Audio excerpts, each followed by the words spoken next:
வெயிலுக்கும் தையலுக்கும் நடுவே ஜில் ஜில் கூல் கூல் இளநீ பாயாசம். லேசாக வழுக்கு இருக்கிற மாதிரி நல்ல இளநியை பார்த்து ஒரு இளநீ எடுத்துக்கோங்க. அதில் அந்த தண்ணியை வடிகட்டி எடுத்துகிட்டு அதில் இருக்க வழுக்கையும் சேர்த்து அதில் எடுத்து போட்டுக்கோங்க. இன்னும் ஒன்று, இது ஃபயர்லெஸ் குக்கிங்கில் ஃபஸ்ட் இடத்துல இருக்குது. பாயாசம்னாலே பால் தான் ஊற்றணும், ஆனால் இங்கே அதுக்கு பதில் மில்க் மேடு ஊற்றுறோம். தேவையான அளவு இனிப்புக்கு கொஞ்சமாக மில்க் மேடு சேர்த்துக்கோங்க.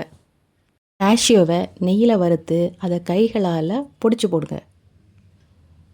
இப்படி ரெடி பண்ணதை ஒரு கப்பில் ஊற்றி உங்கள் வீட்டில் இருந்தால் குங்குமப்பூ சேர்த்துக்கோங்க, இல்லாட்டி தேவையில்லை. வாசனைக்கு ஏலக்காய் தூள் சேர்த்துக்கோங்க. அப்புறம் என்ன, இளநீ பாயாசம் ரெடி ஆயிடுச்சு. இந்த வீடியோ பிடிச்சிருந்தா லைக் பண்ணுங்கள், உங்கள் ஃப்ரெண்ட்ஸுக்கு ஷேர் பண்ணுங்கள், மறக்காமல் சப்ஸ்கிரைப் பண்ணுங்கள்.